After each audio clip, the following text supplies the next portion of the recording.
Hello friends, ఈరోజు నేను దోసకాయ పచ్చడి ఏ విధంగా చేయాలో చూపిస్తాను.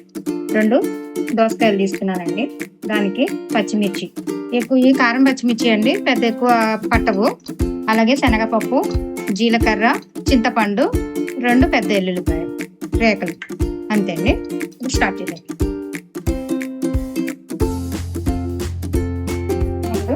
ఈ ప్యాన్ పెట్టుకోండి. పచ్చిమిర్చి ఇలా వేసేసుకోండి.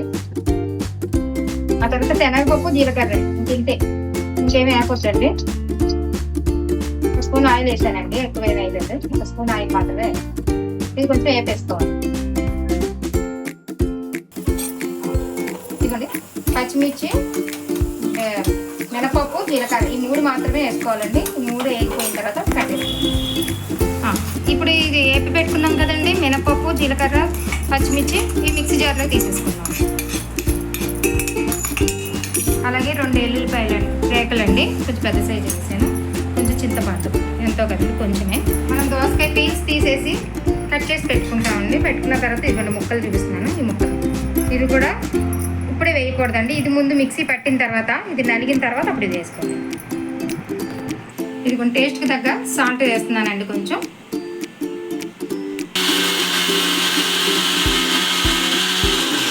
సగం ఇదిగోండి ఇలా మిక్సీ పట్టుకున్న తర్వాత పచ్చిమిర్చి, వెల్లుల్లిపాయ, చింతపండు, ఉప్పు వేసాం కదండి, జీలకర్ర ఇవన్నీ మిక్సీ పట్టుకున్న తర్వాత ఈ ముక్కలు, దోసకాయ ముక్కలు ఉన్నాయి కదా, ఇవి కట్ చేసుకుని సగమే వేసుకోండి.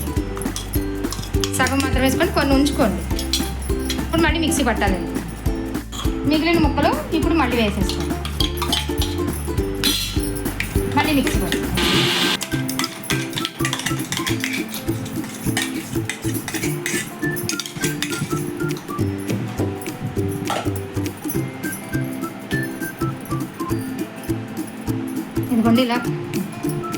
ఇదిగోండి ఇలా మనం కొంచెం కచ్చాపిచ్చగా నలుపుకోవాలండి, అంతేగాని కచ్చాపిచ్చగా మిక్సీ పట్టుకోవాలి, కానీ బాగా పేస్ట్లా చేసుకోవద్దండి, బాగోదు. కొంచెం పంటికి చక్కగా కొంచెం దోసకాయ ముక్కలు అలా తగులుతుంటే మనకు టేస్ట్గా ఉంటుంది కదా. దీనికి ఉప్పు ఏమైనా సరిపోతే కొంచెం యాడ్ చేసుకోండి. సరే, ఇప్పుడు తాలింపు వేసుకుందాం.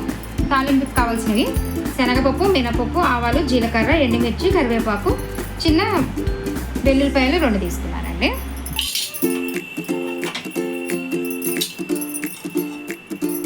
ఒక 2 స్పూన్లు ఆయిల్ వేసుకోండి. తాలింపు గింజలు వేసానండి.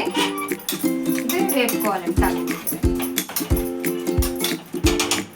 తాలింపు ఇలా వేగిన తర్వాత ఇంగువ వేసుకోండి, కొంచెం బాగుంటుంది.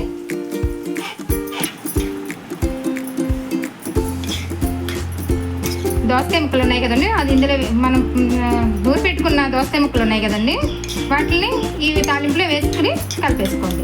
సాల్ట్ ఏమైనా సరిపోకపోతే మళ్ళీ యాడ్ చేసుకోండి. అంతేనండి, సింపుల్గా దోసకాయ పచ్చడి రెడీ.